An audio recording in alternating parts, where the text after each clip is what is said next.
Shwmai a croeso cynnes, and welcome to the What's Your Story podcast.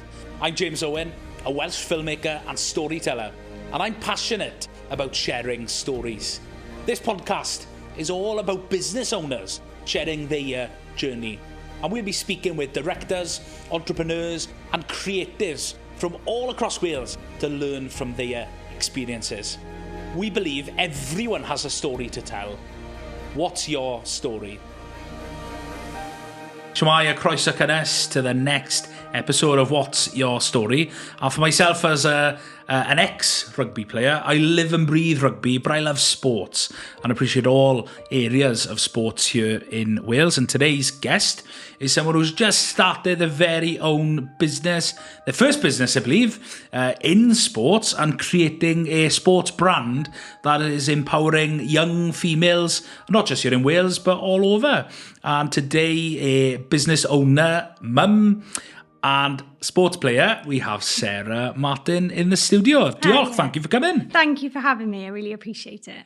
That's great. So yeah, you are fresh out of the gates with a business. Yes. I'm excited to hear more about this journey you've been on. But Hapola is the brand. Yes. And I've said it right because apparently lots of people get it wrong, don't they? Yes, we've had some crazy ways of saying it. So Hapola, for those watching and listening, this new sports brand you've created, can you share with us, what is it in summary? What are you trying to do? We are trying to keep girls and women in sport, is the simplicity of our mission.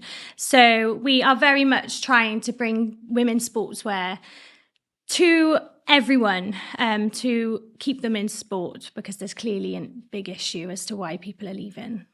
Yeah, because I think the in schools in particular, then the sort of maybe there's some statistics maybe you can share, but I know from my experience being in school, I went to Ysgol Gyfyn Estrada, which is in Llanelli, primarily a rugby school.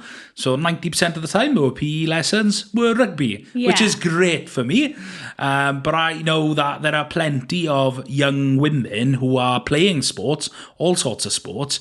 But what is it that young females are experiencing then that you feel that they're dropping out or they're missing out then? From the Youth Sport Trust, who we are a partnership with, over 60% of girls drop out because the kit just isn't suitable for them. They don't feel comfortable in it. Or a big statistic is the fact that over 60% of them drop out because they're simply on their period. And to us, that's not right. You know, just because you're on a period and the most natural thing for women and girls, that shouldn't stop you playing sports. So that's the big problem is what young females are experiencing, which is part of life. There's no ways of hiding that. It's them experiencing their periods is causing them to miss out on sports then. Yeah, and this is something that we're trying to prevent. And we think that it's really important that this isn't a barrier. We want to break this barrier because sport is so good for your mental health, and being able to stay in sport and being able to wear something that you're comfortable in, if that is just simply the reason why you remain in sport, that's a positive. You shouldn't have to stop because you're not comfortable in what you're wearing. That barrier needs to go, and that's why we were born. So hockey, is that your sport? Yes, I've played hockey, my gosh, since I can remember, since about 8, I think.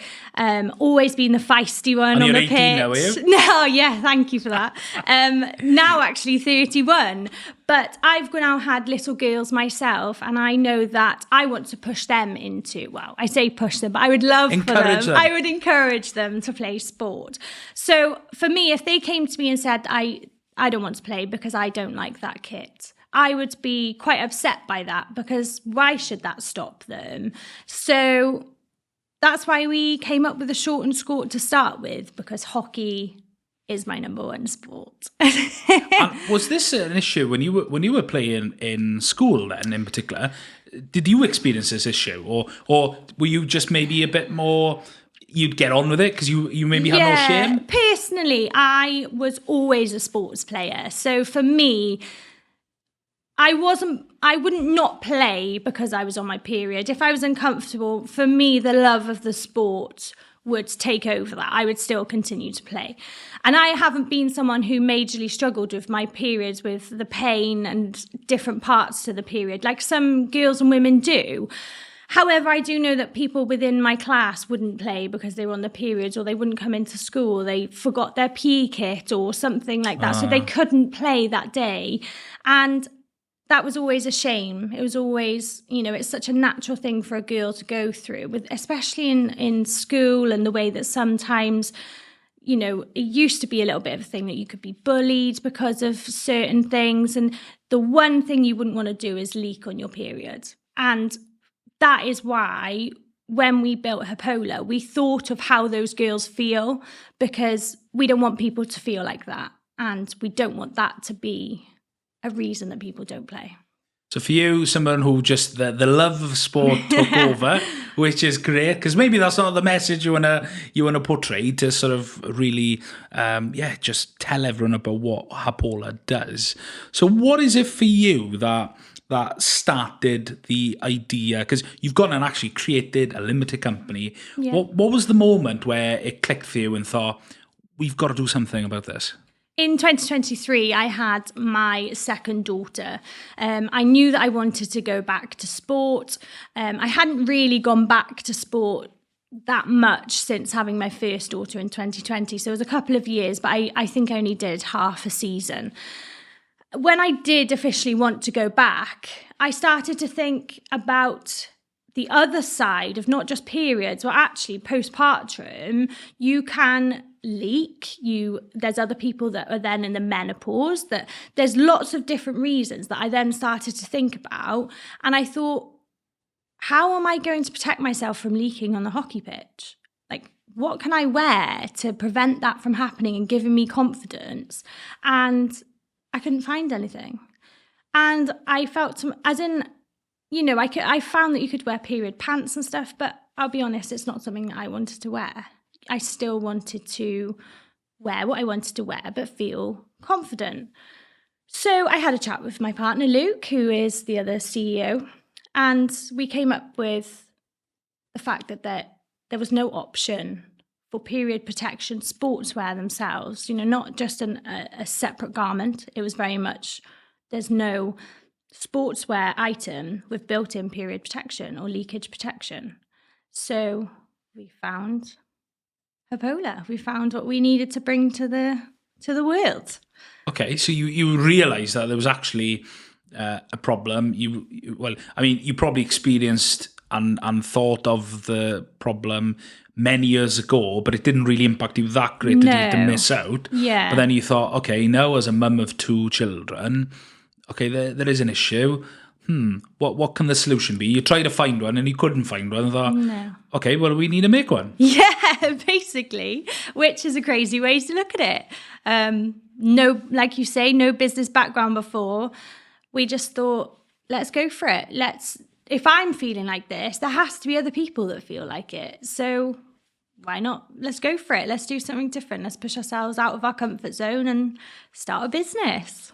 Great. Yeah. And you've started it. There we go. Yes. Done. Tick the box. Very much. But also, so. you're solving a bit of an issue there, which is massive in the young females. But also, the leakage protection. I find this really funny to talk about as a bloke. It's like, it's weird to me. But there's other... You don't just exist to solve that problem as well, because you want women feeling comfortable and confident. Yes. So there's another aspect to the products you make as well. Yes. And we want to give girls and women choice. We came across Tess Howard, who is making a big impact at the moment for giving girls choice with their PE kits.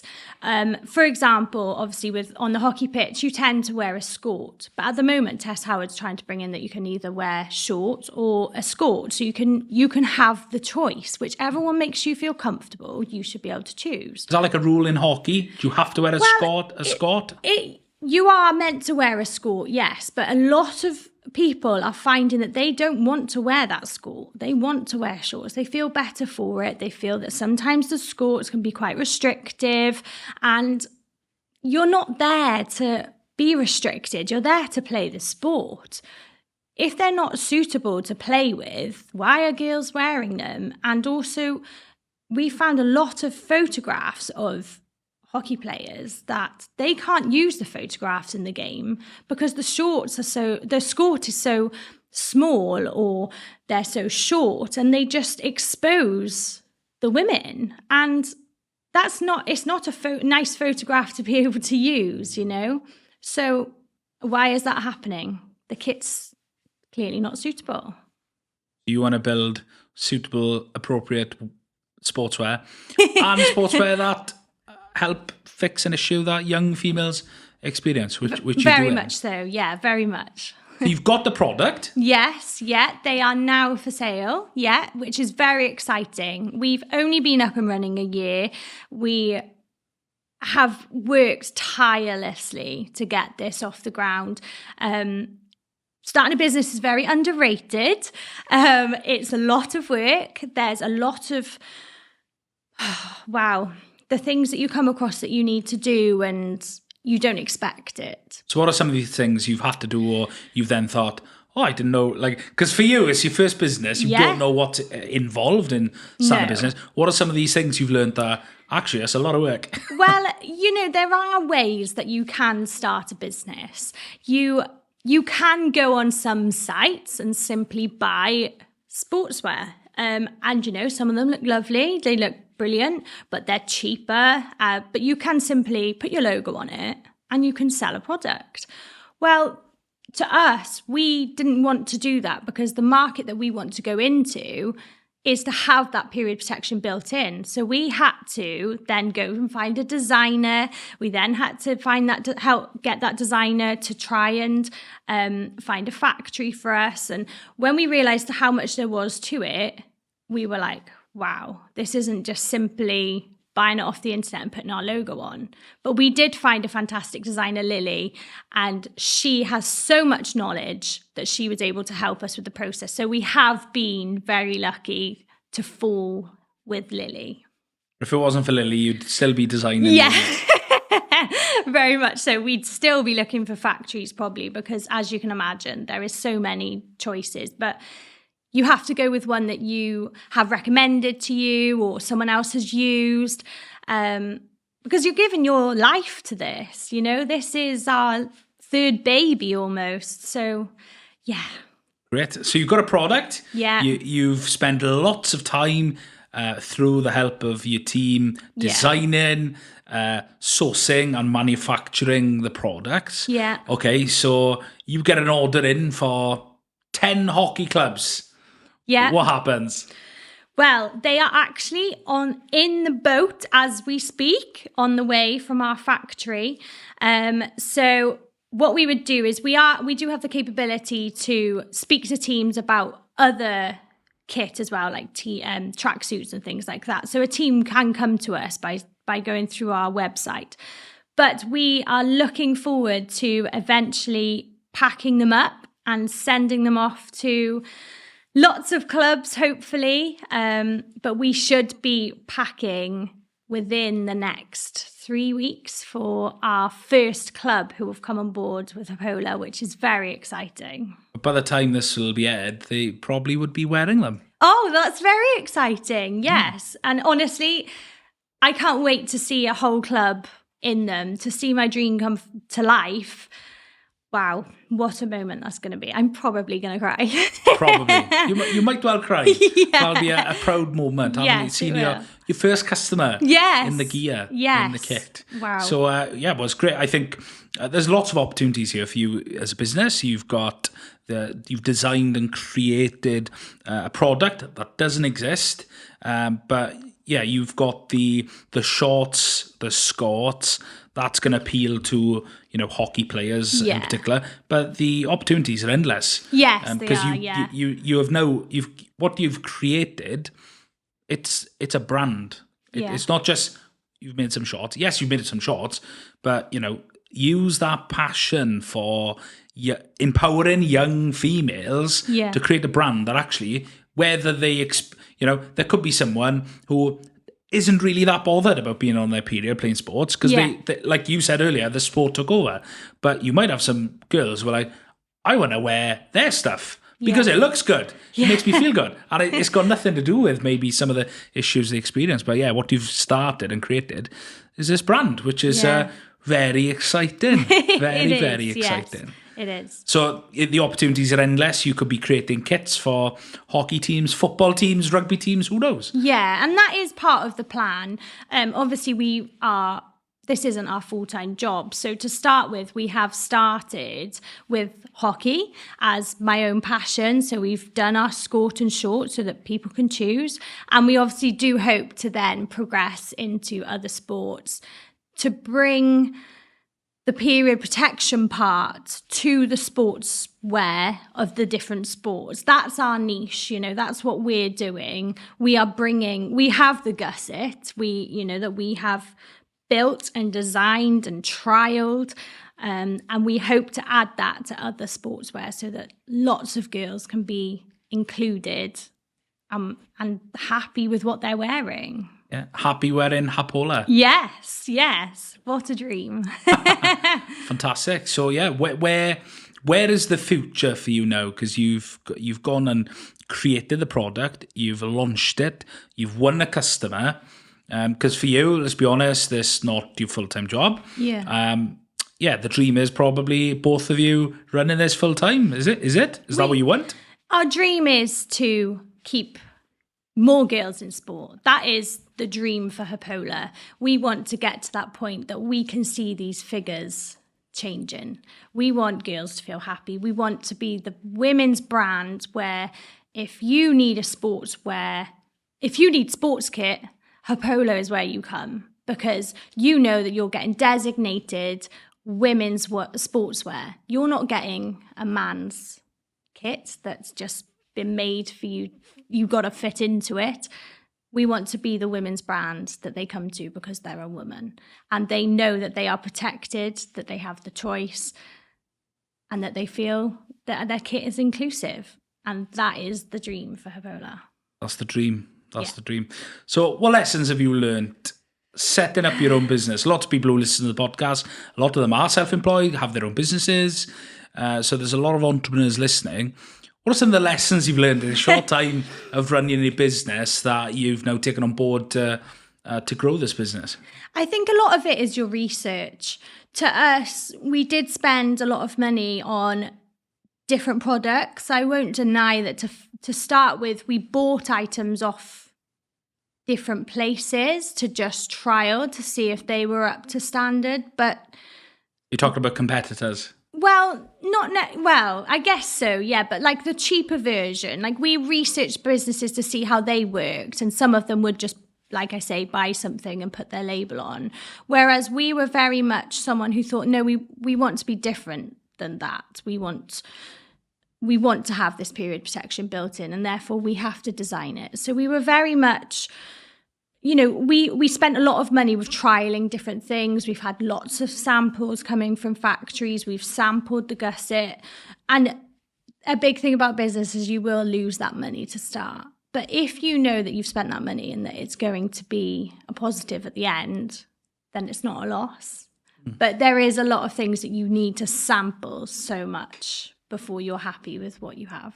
It's called an investment, isn't it? Of course it is, yeah. There's the principle of investing something to get a return, but to start a business, you have to put some money in. Of course you do, yeah. You believe in this dream. You put your own personal money into this. It's you can start some businesses on a shoestring. Yeah. Yes, but I think probably the most expensive part of what you've been doing is the research, R&D, is the product creation, trials. Yes, definitely. All of that takes time and effort. Yeah. You can't really do that off nothing. You have to put something into it. And I think you have to realise that sometimes you don't have all the strengths. I very much bought a CAD pack off Etsy and was like, I can make a CAD pack to design. What's a CAD pack? It's basically what you give to the factories to say how you want your product to be made. Okay. So I was like, I can do that. Very much like, don't worry, Luke, I've got this. And I got like the black and white version off Etsy, paid a tenner, thought, well, I don't need to spend the money to do this. And well, once I opened it, I thought, well, I don't know what I'm doing here. Like, I can't take these measurements correctly and stuff, So we had to then find someone who knew what they were doing, because you have to accept you're not going to be brilliant at everything. And I think, I did waste money a few times in that way, thinking, I know I can do it. But you have to realize why people are specialized in what they do. And if you want to have a fantastic product, then you have to do it the right way. And that is definitely something that I learned when starting Hapola. Like Lily. Yes. Love Lily. She's been an absolute saviour. you need a Lily in your business, right? Yeah. Excellent. Oh, that's great. It was very exciting. Yeah. And Hapola, because I nearly said it wrong, man. What's the story behind the name itself? Well, it's actually a mixture of our 2 daughters and our dog. So we mixed all the letters of their names and came up with Hapola. But honestly, that in itself was a job, trying to find a name. Oh my gosh, it took us weeks to come up with a name. Very underrated part of your business. I'm very envious of people who just have a name that come to them.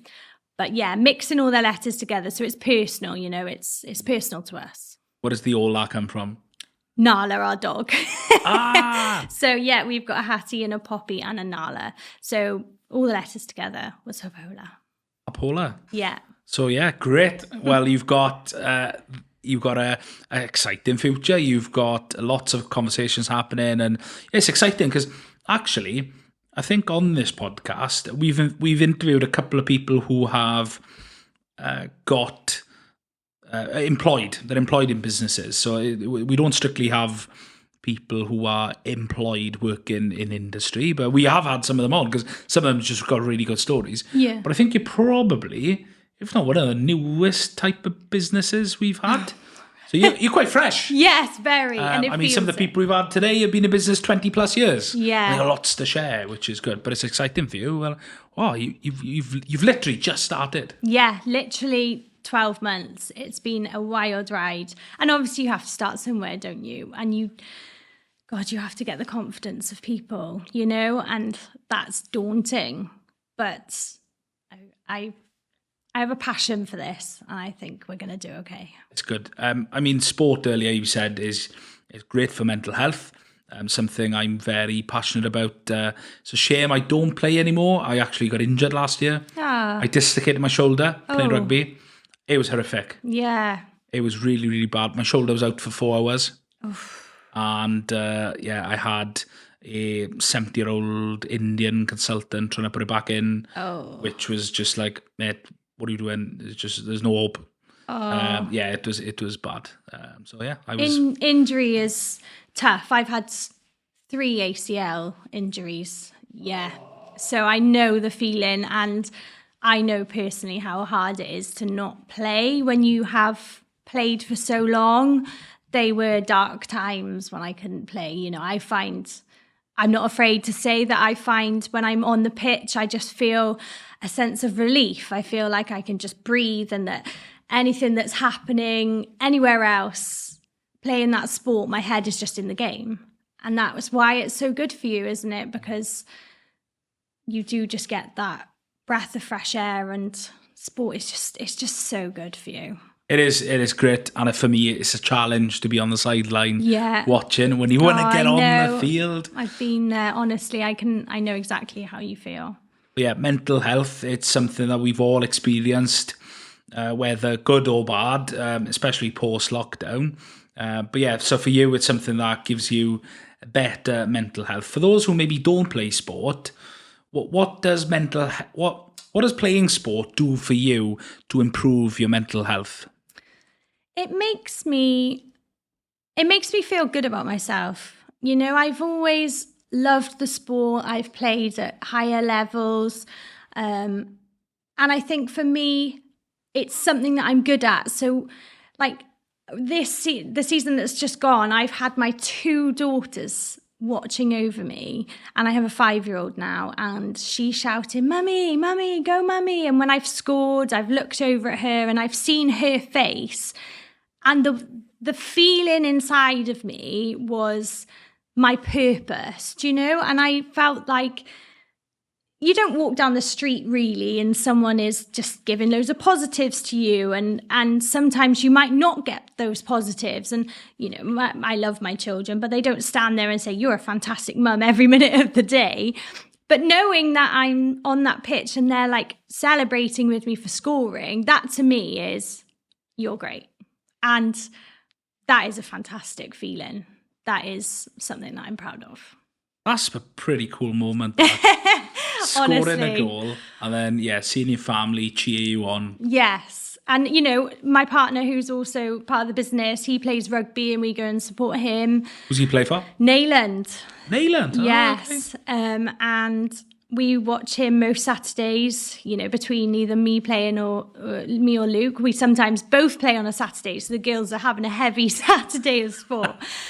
But we know that it feels good for him too. We love watching him and we're proud of him. And I know how I feel standing watching him. And then now it's vice versa. It's pretty magical. Oh, cool. That sounds like a good weekend of sport. You've got plenty of choice, the kids. Yeah. Do they ever pick? Oh, we want to watch Daddy, we want to watch Mommy? Well, sometimes it's a bit forced with childcare, but they do like to watch the both. Yeah. They are very, very good like that. And me and Luke are always quite certain that we want that to happen. We want them to see him play, but we also feel that it's important that I play. And that's why I've gone back so quickly after having my daughter, because we want them to see what I'm doing.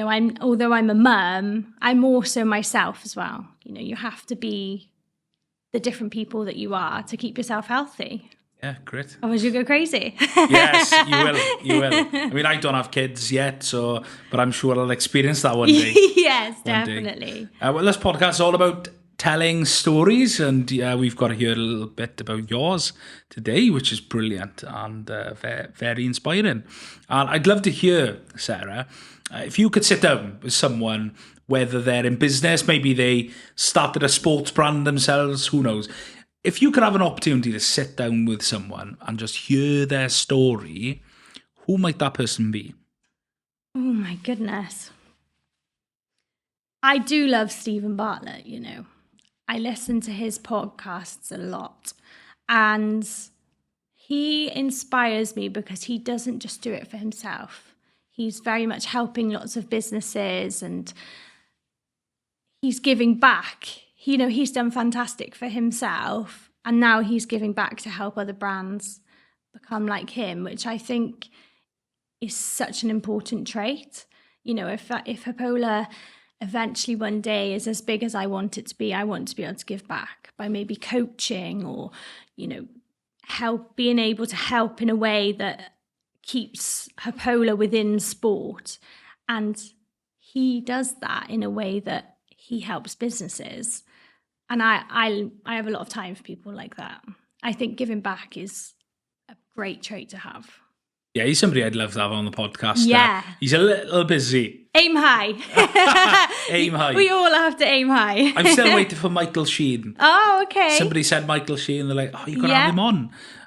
But yeah, we'll keep knocking that door. We'll tag him in the post. Tag him in the post. Well, fantastic. Well, thank you, Sarah. Thank you for coming on and sharing your own story. For those who are watching, listening, maybe we've got some young female sports players. I know lots of friends who play sports. But how can they find out more about Hapola and the brand? We are on Instagram and TikTok, and our website is hapola.co.uk. So definitely come and check us out. Put an order in today. Yes, please. No, thank you so much for coming on, sharing your story. You. And yeah, really excited to know I've met you and I've got to hear a bit about the story. Yeah. It'd be great to hear and see where it goes in years to come. And I hope that one day you'll have that dream of. I think you're already achieving that dream of inspiring young females. But I know from working with my wife, it's a great joy to work with your partner, soon-to-be husband. Yes. But to run this